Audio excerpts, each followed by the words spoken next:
بسم الله الرحمن الرحيم. الحمد لله كما ينبغي الجلال وجهه وعظيم سلطانه، والصلاة والسلام على نبينا محمد وآله. هي الدروس الرمضانية जेको असांजो सिलसिलो आहे, ही 13हों हिसो आहे.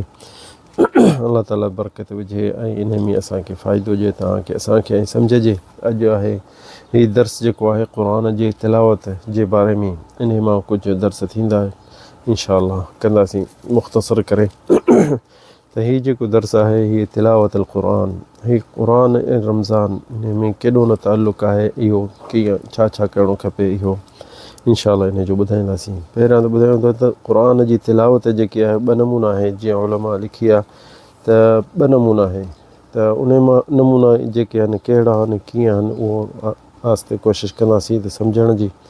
पहिरीं जेकी तिलावत आहे सिर्फ़ु जेकी ज़बानी आहे, इंसान जेको जीअं चऊं था त जीअं दौर कनि था माण्हू जा ॿार पढ़नि था, उहा ज़बानी तिलावत जेकी आहे। ॿी जेकी आहे उहा आहे जेकी आहे तदब्बुर जी, जेको इंसान क़ुरान पढ़े, खणी थोरो ई पढ़े, हिकिड़ी आयत पढ़े या हिकिड़ी सिट पढ़े, जीअं सहाबी कंदा हुआ ऐं काफ़ी हदीसुनि में अचनि था त सॼी राति हिकिड़ी आयत पढ़ंदा हुआ। त उहे छा जे लाइ, उहे आहे तदब्बुर, उहो सम्झणु क़ुरान जो ऐं उन मां इबरत वठणु। इहा जेकी आहे वॾी हिकिड़ी यानी इंसान जी तअसुर थी करे दिलि ते, छो जो अल्लाह ताला उन जे बारे में चए थो असांखे क़ुरान में, किताबुन अंज़लनाहु इलैका मुबारकन लियदब्बरू आयाति वलियतज़क्कर उलुल अलबाब। इहे सूरत साद में 29 आयत अल्लाह साईं चए थो, ही किताब मूं नाज़िल कयो आहे इलैका, बरकत वारो क़ुरान आहे, बरकत वारो किताब आहे, लियदब्बरू, ऐं हिन खे सम्झनि ऐं हिन मां फ़ाइदा कढनि ऐं हिन जा मोजिज़ा ॾिसनि। आयात ई यानी हिन जा मोजिज़ा कढनि। वलियतज़क्कर उलुल अलबाब, सम्झण वारा जेके हूंदा उहे सम्झी वेंदा। उहे सम्झण वारा जेके आहिनि कहिड़ा आहिनि, अल्लाह ताला असांखे तव्हांखे सभिनि खे उन्हनि मां करे त असीं क़ुरान जो जॾहिं बि पढ़ूं त सम्झूं ऐं उन मां फ़ाइदो वठूं ऐं उन ते पोइ अमल करे सघंदासीं। जेॾीमहिल सम्झंदासीं कोन त अमल कीअं कंदासीं। जीअं सलफ़ सालिह रज़ियल्लाहु अन्हुम क़ुरान पढ़ंदा हुआ त उन हिकिड़ी हिकिड़ी आयत जी माना सम्झंदा हुआ ऐं उहे उन्हनि जे आयतुनि, उन्हनि जे क़ुरान जे आयतुनि ते हू पंहिंजी ज़िंदगी ठाहे छॾनि। उन्हनि जे अहकाम पंहिंजा पूरा कंदा हुआ ऐं उन्हनि जेके शयूं यानी हराम त हराम, जेके हलाल त हलाल। जीअं अब्दुर्रहमान असलमी, हिकिड़ो अबू अब्दुर्रहमान असलमी रहमहुल्लाह, उहो वॾो ताबई जलील, उहो छा थो चए, कानू युक़रिऊनना अल-क़ुरान, चए असांजा अॻियां जेके असांखे क़ुरान पढ़ाईंदा हुआ, कहिड़ा हिन जा अॻियां, उस्मान बिन अफ़ान, अब्दुल्लाह बिन मसऊद, इहे वॾा वॾा जेके सहाबी हिननि खे ताबईन खे पढ़ायुनि। त उहे छा थो चए, इन्नहुम कानू इदा तअल्लमू मिन नबी 10 आयात, 10 आयतूं पढ़ंदा हुआ। उहे ॿुधाईंदा असांखे त असांखे 10 आयतूं नबी करीम पढ़ाईंदो हो ऐं उन्हनि खां वधीक न ॾींदो हो। त तव्हां इहे पढ़ो, सम्झो ऐं उन्हनि ते इल्मु जेको आहे अमल कयो, पोइ वरी अचे तव्हांखे ॿियो तव्हांखे मिलंदो। त ॾिसो न उहो छा कंदा। इहो इब्न अबी शैबा जी किताब में मुख़रज आहे हदीस, त सहाबी बि 10 आयतूं पढ़ी ऐं उन ते अमल करे पोइ ईंदा हुआ। सिर्फ़ु तिलावत जे लाइ जीअं असीं कयूं था, असीं ईअं कोन था कयूं। हा, तिलावत बि सुठी आहे, इंसानु सदाईं क़ुरान जी तिलावत करे, छो जो अल्लाह ताला चए थो फ़इम्मा यअतियन्नकुम मिन्नी हुदा, अल्लाह साईं चए थो जेके बि मुंहिंजे तरफ़ां तव्हां ॾे हिदायत अचे थी, फमन इत्तबअ हुदाय, ऐं उहा हिदायत जेको पकिड़े थो उन ते हले थो, फला यदिल्लु वला यशक़ा, पोइ उहो ग़लति रस्ते ते ऐं दलाल ते ऐं शकावत ॾे कॾहिं न ईंदो। ऐं वमन अअरज़ अन ज़िक्री, ऐं जेको मुंहिंजे ज़िक्र खां परे थो थिए, मुंहिंजे तिलावत क़ुरान खां परे थो थिए, उन खां अमल ते परे थो थिए, फ़इन्न लहू मईशतन दंका, ऐं उनखे अल्लाह ताला हिकु ॾुखी ज़िंदगी ॾींदो, तंग ज़िंदगी ॾींदो। दंका वनहशुरुहु यौमल क़ियामति अअमा, ऐं क़यामत ॾींहुं उथंदो अंधो, न ॾिसंदो। क़ाल रब्बि लिमा हशरतनी अअमा, उते चवंदो या अल्लाह, मां दुनिया में त नज़र वारो हुउसि, ॾिसंदो हुउसि, अखियूं हूं मूंखे, हिते मूंखे अंधो छो कयो थी। त लिमा हशरतनी अअमा वक़द कुन्तु बसीरा, मां त दुनिया में ॾिसंदो हुउसि। क़ाल कज़ालिक अततका आयातुना फनसीतहा, उहो मुंहिंजूं आयतूं जेके मूं तोॾे मोकिलियूं, क़ुरान जूं आयतूं जेके मूं तोॾे मोकिलियूं, तूं उहो पढ़ियूं ऐं न उन ते न तवजो ॾिनी, न उन ते सोच कयई, ऐं उनखे यानी को बि तवजो न ॾिनई। कज़ालिक अततका आयातुना फनसीतहा, ऐं उहे विसारे छॾी आयतूं। वकज़ालिक अल-यौम तुंसा, अॼु उहे तूं ईअं जीअं क़ुरान खे उते विसारे छॾियो ही ऐं उन ते अमल न कई, त अॼु तोखे बि ईअं विसारे छॾींदासीं। वकज़ालिक नजज़ी मन असरफ़, ऐं जेके इसराफ़ करे दुनिया में, ऐं अलाह जे रसूल खां ऐं क़ुर खां परे थी विया, इसराफ़ उन में करे छॾियो, यानी सफ़ा परे थी विया, हटी विया अलाह जे रसूल जे ऐं क़ुर खां परे। वलम युमिन बि आयाति रब, ऐं अलाह जे आयतुनि ते ईमान न आंदई, न यकीन कयईं, न उन ते अमल। वलअज़ाबुल आख़िरत अशद्दु अबक़ा, या आख़िरत में त अञा तोखे अज़ाब वधीक मिलंदो। त अलाह ताला हिते आयतुनि करीम में हिते असांखे ॿुधाए थो त हीउ क़ुर सिर्फ़ु तव्हांजे लाइ रखण जे लाइ घर में कोन आयो आहे, जंहिं मस्जिदुनि में पियो हुजे जा तव्हां हिन खे पोती विढ़े छॾिजे, न, हीउ क़ुर इन जे करे कोन आयो। क़ुर आयो आहे त हीउ पढ़ो, हिन में छा छा हुकुम आहिनि, छा आहिनि। इंसानु विसरी थो वञे, जे बार बार क़ुर पढ़ूं था तॾहिं त असांखे कुझु यादि बीहे थो त हीउ हलाल आहे, हीअ शइ हराम आहे, हीअ शइ जाइज़ आहे, हीअ शइ न आहे जाइज़। पर जेके इंसानु न पढ़ंदो पियो उहो किथे पहुचंदो, उहो परे अलाह खां थी वेंदो।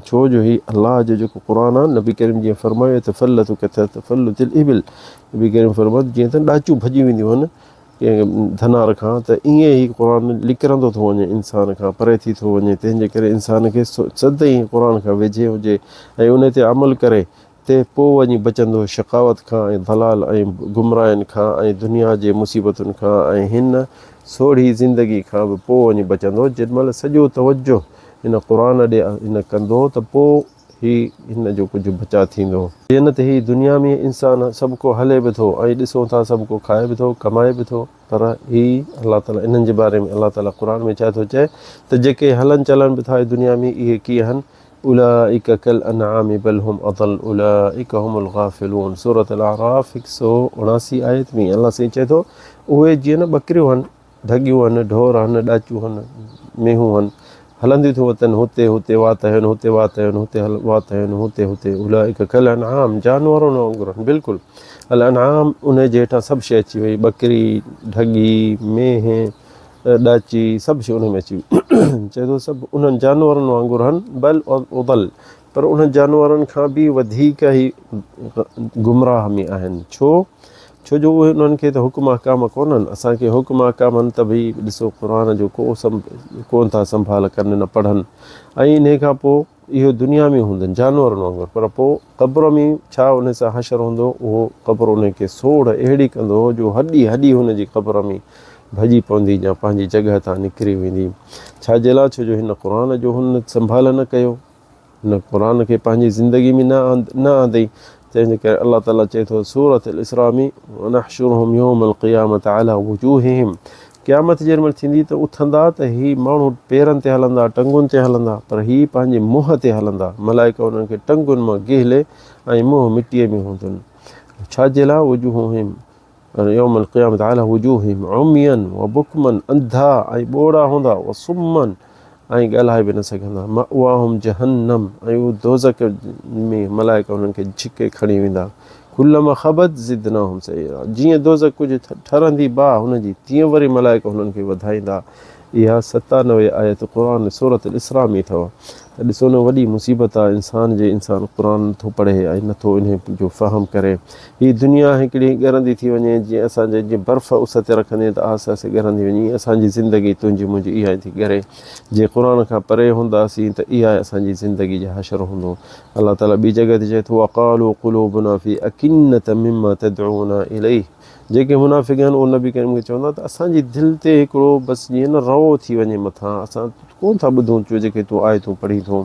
फ़ी मिम्मा तदऊना इलैह, जीअं जेके तूं असांखे आयतूं थो पढ़ी ॿुधाई ऐं जेके तूं दावत असांखे करी थो ऐं असांखे हिदायत करी थो, असां इहे शइ ॼण की ॿुधूं कोन था। वफ़ी आदानिना वक़ुर, ॼण की असांजा कन ई बंदि आहिनि, जेके शइ तूं ॿुधाई बि थो असांखे सम्झ में कान थी अचे, न असां उन ॾे तवजो थो थिए। छाजे लाइ इहो शइ? वक़ुर वक़ुर व मिन बैनिना व बैनिका हिजाब, ऐं असां ऐं तव्हां सफ़ा परे हुआ हिक ॿिए खां। उहे बेदीन माण्हू उहे अलाह जे दीन ते अचनि नथा। इहा सूरत फुसिलत 5 आयत। त ॾिसो अलाह ताला इन्हनि जे बारे में छा थो चए त कन हिननि जा बंधन ऐं अलाह जी शरीयत कोन था ॿुधनि। जेके चवंदा आहिनि न, हींअर ॾिसो न तव्हांजे माशरे में माण्हू हलनि चलनि था, सभु छा चवनि यार हीउ फिलाणो बा शरीयत माण्हू आहे, ऐं यानी तव्हां छा आहियो, बा शैतान आहियो तव्हां, हू बा शरीयत आहिनि, तव्हां बाक़ी छा आहियो, तव्हां मुस्लमान न आहियो या कलमो कोन पढ़ियो अथव। पर तौबा, ॾिसो न अलाह ताला इन्हनि जे बारे में चए थो, क़ाल रब्बि लिम हशरतनी अअमा वक़द कुन्तु बसीरा, अलाह मूंखे दुनिया में अखियूं ॾिनियूं ऐं हिते मुंहिंजूं अखियूं छो रोशनी खसी अथई त चए क़ाल कदालिक अततक आयातना, ईअं मूं तोॾे क़ुर जूं आयतूं मोकिलियूं हूं, मोजिज़ा मोकिलिया, फनसीतहा वकदालिक अल्यौम तुनसा, उहे आयतूं तूं विसारे छॾियूं, तूं पंहिंजी पुठी जे पोयां करे छॾियूं, अॼु तोखे बि ईअं विसारे छॾींदासीं। इहा सूरत ताहा 125। त ॾिसो न, जज़ाअन विफ़ाक़ा, अलाह साईं चए थो जीअं त दुनिया में असांखे विसारे छॾी, अलाह खे विसारे छॾी, रसूल खे विसारे छॾी, हदीसुनि ते न अमल कई, त उहो जज़ा तोखे हिते बि साॻियो थो मिले, जीअं उते असांखे विसारे छॾी, हिते बि असीं तोखे विसारे था छॾियूं। इहा सूरत नबअ 26 आयत। और ॿी जॻह ते अलाह ताला चए थो मन जाअ बिस्सय्यति फला युज्ज़ा अलज़ीना अमिलू सय्यात इल्ला मा कानू यअमलून, जेके न गुनाह खणी आया, जाअ बिस्सय्यति, जेके बुरायूं खणी आया, फला युज्ज़ा अलज़ीना अमिलू सय्यात, जेके गुनाह खणी आया त उहो बुरायूं खणी आया त उन्हनि जे लाइ बुराई हूंदी न, उन्हनि जे लाइ कहिड़ियूं भलायूं हूंदियूं अॻियां, इल्ला मा कानू यअमलून। इहे सूरत अल-क़सस 82 आयत में त अलाह ताला चए थो त जे तव्हां बुरायूं खणी आया आहियो त तव्हांखे बुराई मिलंदी, छा तव्हांखे हिते वरी भलाई इंतज़ार में त कान हूंदी, छो जो ही जज़ाअन विफ़ाक़ा, अलाह साईं चए थो तव्हांजी जज़ा साॻी हूंदी जेको तव्हांजो अमल हूंदो। ऐं जीअं सहीह बुख़ारी में हदीस आहे, सुमरा बिन जुंदुब रज़ियल्लाहु अन्हु अन नबी सल्लल्लाहु अलैहि वसल्लम कान इज़ा सल्ला सलात व फी लफ़्ज़ सलात गदा अक़बल अलैना, नबी करीम जी नमाज़ पढ़ी पोइ असां ॾे मुंहुं करे फ़क़ाल मन रअा मिनकुम लैला रुया, पुछंदो हो कंहिं ख़्वाब ॾिठो, कंहिं काश ॾिठी, पोइ सभु को ॿुधाईंदो हो, सभु को सहाबी उन्हनि मूं ही ॾिठो। हिकिड़ो दफ़ो पुछईं त कंहिं तव्हां मां राति का ख़्वाब ॾिठो, त सभिनी जो असां को ॾिठो, त नबी करीम फ़क़ाल हल रअा मिनकुम अहदुर रुया क़ुलना ला, कंहिं सभिनी चयो त न, त नबी करीम चयो लाकिन्नी रअयतु लैला रजुलैन, मूं ख़्वाब में ॾिठो ॼण की ॿ हमराह मूं ॾे आया। वॾी हदीस आहे पर मुख़्तसर करे ॿुधायूं था उन्हनि त फ़नतलक़ा हत्ता अतया अला नबी करीम ख़्वाब में ॾिठो आहे त मूंखे ॿ माण्हू अचे वठी विया, ॾिठईं त वठी आया, हिकिड़ो माण्हू हमराह सुतो पियो हो ऐं उन जे मथां ॿ माण्हू ॿिया बीठा हा पथर खणी, मुतजान व इदा आख़िर क़ाइमुन अलैहि बिसख़रा, उहो पथर खणी मथां बीठो हो ऐं उन जे मुंहं ते मथे ते हणनि पिया उहो पथर, पोइ उनजो मथो ज़रो ज़रो थी पियो वञे, मुंहुं उनजो टिड़ी खिड़ी पियो वञे, फ़यतलक़ु रअसहु फ़यतदहदह, ऐं पथर वञी परे पवंदो, त वरी हुनजो अलाह साईं मुंहुं ऐं मुंडी सॼी पूरी करे सही सलामत सां थी वेंदी, वरी हू महिल जेके ॿ हमराह हुआ वरी उहे पथर खणंदा हुन, फ़यतबिअल हजर फ़यअख़ुदह, वरी हू पथर खणी वरी उनखे इहा साॻियो हशर कंदा, रअसहु कमा कान थुम्म यऊद अलैहि फ़यफ़अलु बिही मा फ़अल, वरी बि इहे साॻियो शइ इहे कंदा। नबी करीम चयो हुनखे सुबहान अल्लाह, हुनखे चयईं त सुबहान अल्लाह मा हादा, ही छा आहे, क़ाल इंतलिक़ हल अॻिते हल, अञा तो अॻिते ॾिस, पोइ इहो हदीस वॾी आहे मुख़्तसर करे ॿुधायूं था। अमा रजुल लज़ी अतैत अलैहि, ऐं ॿुधाइंसि पिया त जेको हमराह जेको सुतो पियो हो ऐं ॿ हमराह पथर खणी उन मथे में हणनि पिया, रअसहु बिल हजर फ़हुव रजुल यअख़ुज़ुल क़ुरान फ़यरफ़ुदु, उहो माण्हू जंहिंखे अलाह सभु को हिते माण्हू चवंदो आहे अचो क़ुरान पढ़ो, क़ुरान खे नज़र कयो, क़ुरान खे ॾिसो, त ॾिसो हू चवंदो न मूंखे ज़रूरत कान्हे, मां मौलवी कोन आहियां, मां मुल्लो कोन थो थियणु चाहियां, त उहा शइ हुनखे पसंदि न ईंदी, उन खां हटी वेंदो। उहो हदीस में अचे थो रजुल फ़यअख़ुज़ुल क़ुरान फ़यरफ़ुदु वयनामु अन सलातिल मक्तूबा, ऐं निमाज़ जे फ़र्ज़ जे निमाज़ खां सुम्ही पवंदो। इहा रिवायत बुख़ारी जी आहे। त ॾिसो न वॾी यानी ख़तरनाक ॻाल्हियूं आहिनि त इंसान खे छा अज़ाब मिलंदो अहिड़ियुनि शयुनि जे करे, जेको क़ुरान न पढ़ंदो, न पढ़ाईंदो पंहिंजे औलाद खे, न उन ते अमल कंदो।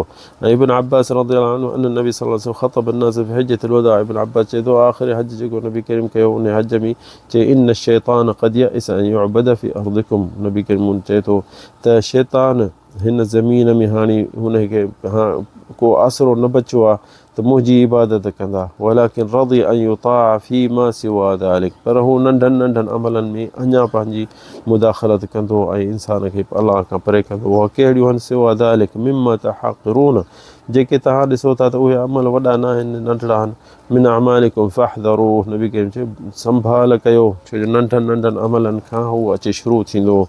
इन्नी तरक़्तु फ़ीकुम मा इन तमस्सक्तुम बिही, मां तव्हां में अहिड़ियूं शयूं छॾे थो वञा जो जेसि ताईं तव्हां उनखे क़ाबू कंदो फलन तदिल्लू अबदा, जेसि ताईं उन्हनि शयुनि खे क़ाबू कंदो त कॾहिं बि तव्हां गुमराह रस्ते ते न वेंदो।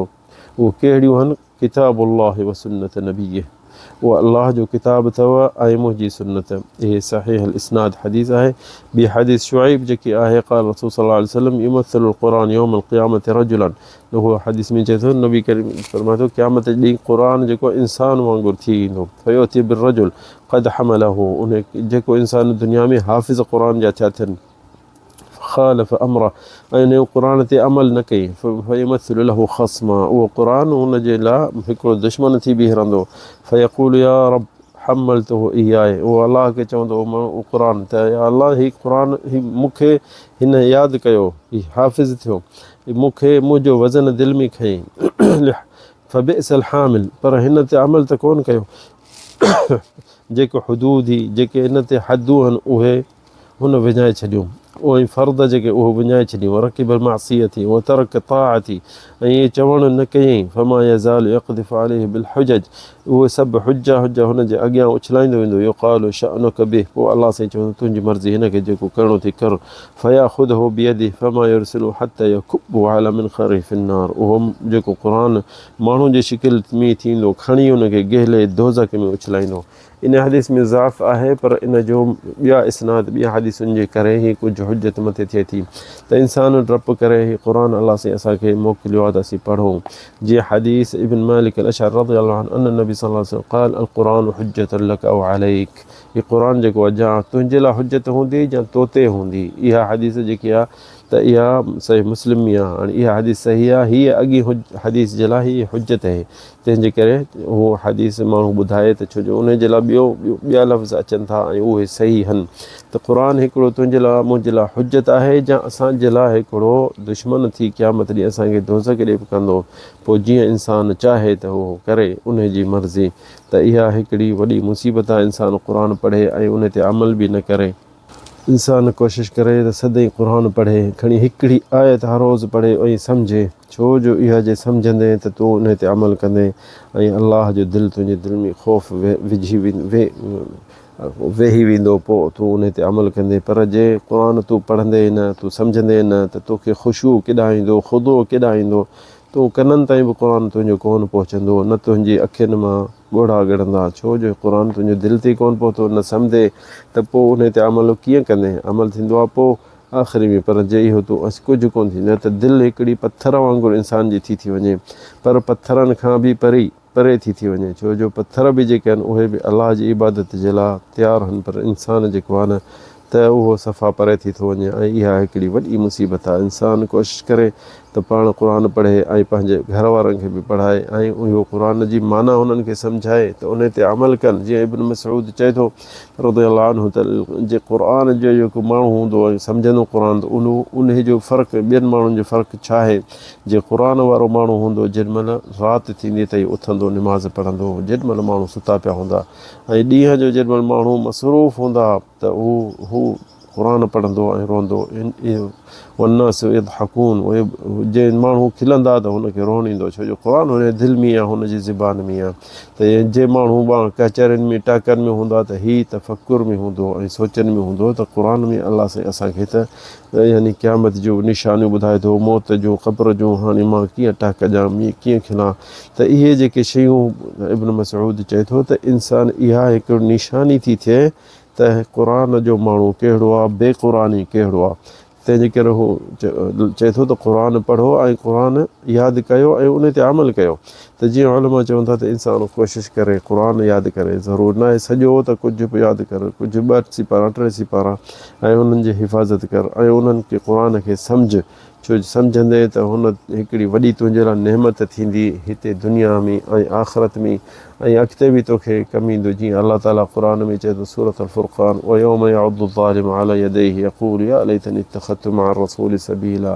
क़यामत ॾींहुं इंसानु जेको परे हूंदो अलाह रसूल खां, उहो चवंदो त मां ॿियनि सां दोस्ती रखी, मां रसूल सां गॾु हुजां, या रसूल जे दोस्तनि सां, या सहाबियुनि सां, या मौलवियुनि सां गॾु हुजां, मां परे छो थी वियुसि एतिरो। मां रसूल सबील या वैलता लैतनी लम अत्तख़िज़ फुलान ख़लीला, मूं अजायो फ़िलाणे सां दोस्ती रखी, जेके अलाह खां परे हाणे रुॻो टाक खिलणु कचरियूं घुमणु रुॻो उन्हनि सां हूंदो हुउसि। लक़द अज़ल्लनी अन ज़िक्र बअद इज़ जाअनी, मूंखे त हुन अलाह खां परे करे छॾियो। मां क़ुरान पढ़ियो, क़ुरान जे मां सम्झुसि वकान शैतानुल इंसान ख़दूला, शैतान त इंसान खे ख़ुज़लान जे ॻोल्हाई में आणे ऐं उनखे विञाए छॾियो। इहो सभु इंसान दुश्मनी शैतान जी इंसान खे शुरू थींदी आहे पहिरियां इंसान खे अलाह खां परे करे ऐं उन जे कलाम खां परे करे, त पोइ ही सवलो शिकार थी वेंदो। अलाह ताला असांखे तव्हांखे तौफ़ीक़ ॾिए त क़ुर खां परे न थियूं, पढ़ूं सम्झूं ऐं पढ़ायूं दोस्तनि खे, पंहिंजे अहल औलाद खे। हादा वल्लाहु आलम, सल्लल्लाहु अला सय्यिदिना मुहम्मद।